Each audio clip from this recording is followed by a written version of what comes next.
She looked at it under the lens. It was perfect, a masterpiece of forgery. She closed the drawer and turned off the light.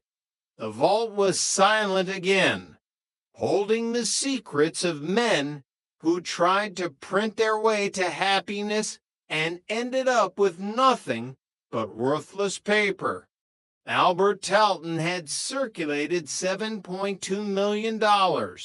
He had touched all 50 states and 9 foreign countries. He had proven that a man with a printer and a dream could challenge the might of the U.S. Treasury. But in the end, the math didn't add up. Grit is a high-interest loan, and eventually, the bill always comes due. The Anne Part 1. The Sister's Thorn, a novelization. Chapter 1. The apartment at the top of the stairs. The fog was rolling in over San Francisco, a thick, gray blanket that felt like home to Mona Thorne. She stood in the middle of her father's office, feeling that familiar, prickling sensation of being the other daughter. It was a feeling she had carried since she was a little girl, a feeling of being a rough draft while her half-sister, Dee Dee, was the polished final edition. "Do you know what today is, Mona?" her mother, Phyllis, asked. Phyllis was a therapist by trade, which meant she spent half her time analyzing Mona and the other half nursing a 22-year-old grudge against Mona's father. Mona sighed, shifting her weight. "What, Ma?" "Your father's and my 25th anniversary. Isn't that something? 25 years. Mona looked at her mother, who was dressed in her usual eclectic, slightly bohemian attire. "And wouldn't it be wonderful if you hadn't been divorced for the last 22 of them?" Phyllis waved a hand dismissively. "I'm not saying I'm expecting gifts. I'm just noting the passage of time." The conversation shifted to the real reason they were there, Mona's new apartment. For years, she had been eyeing the top-floor unit in her father's building. It was the penthouse, or at least as close as one got in a building owned by Charles Thorne. It had the promise of a view, of independence, and perhaps most importantly, a sense of belonging in her father's world. "I'll let you know what I need after I see the place," Mona said, trying to keep the excitement out of her voice. "I have to get the key from Dad. It's the top floor. Ma, I can probably see the Bay Bridge from up there. Maybe even skylights." "Skylights?" Phyllis snorted. "So the burglars have a better view of your shoes while they're breaking in." "Hey, baby," a smooth, baritone voice called out.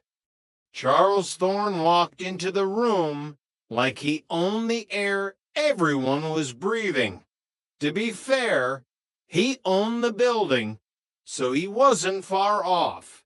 He was followed by a whirlwind of silk and expensive perfume, Big DD, Charles's second wife and the woman who, according to Phyllis's legendary lore, had stolen him away on a flight to Acapulco with nothing more than an extra bag of peanuts and a wink.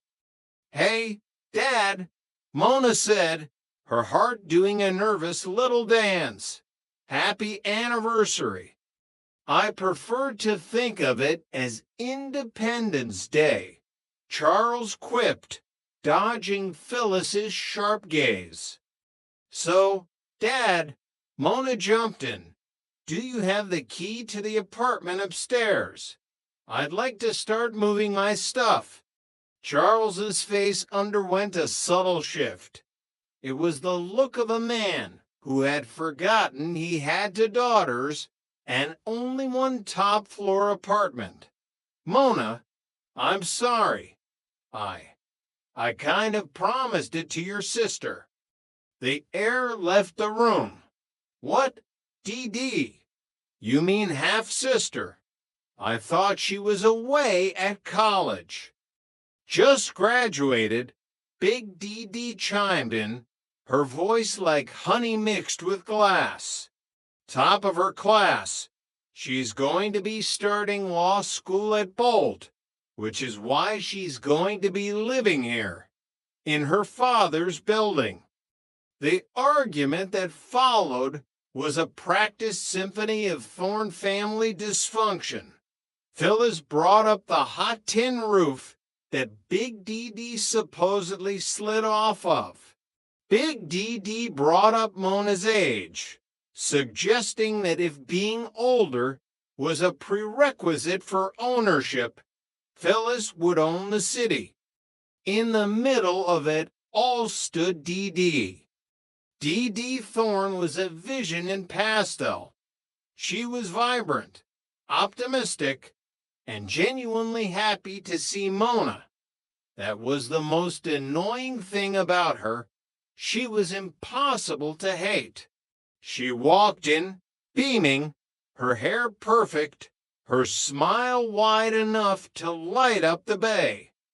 Mona, it has been too long, Dee Dee cried, moving for a hug that Mona stiffly returned. I mean, look, you have breasts. You too, Mona muttered. The conflict of the apartment was settled the way all great real estate deals are. A coin flip. Or rather, a guess which hand the key is in game. In the end, through a series of 2 out of 3 negotiations and parental maneuvering, Mona ended up with the top floor, the sloping ceilings, the cramped corners, and the treehouse vibe. Dee Dee took the unit below, the one that had been remodeled into a sleek, modern space. It was a compromise that neither truly wanted, but it was the start of something they hadn't expected, being neighbors. Chapter 2. Spiders and Soulmates. Living in a treehouse sounded romantic until you actually had to live in it. Mona sat on her bed, her head nearly touching the ceiling, while her best friend Spencer sorted through her boxes. Spencer was more than just a friend. He was her partner in crime at Delicious Records, a man who understood the rhythm of her life better than anyone. Don't exaggerate, Spencer said, dodging a low-hanging beam. A treehouse is way bigger than this. I'm living in a friggin' attic. Spencer, I'm like the crazy relative you hide from the neighbors. Have you seen the princess yet? Spencer asked, referring to Dee Dee. No, Mona lied. She's come up here a couple of times, but I told her I had a guy over. She doesn't know me. Suddenly, a scream pierced through the floorboards. It was high-pitched, melodic, and distinctly Dee Dee. Mona, spiders, help! Mona rolled her eyes. Maybe if we wait long enough, she won't need it. Mona, go down there, Spencer urged. She sounds like she's being eaten. Reluctantly, Mona descended to the floor below. She found Dee Dee standing on a chair, pointing at a tiny arachnid that was barely the size of a fingernail. The contrast between their lives was never more apparent Dee Dee's apartment was filled with expensive lamps and high-end furniture, and here she was, paralyzed by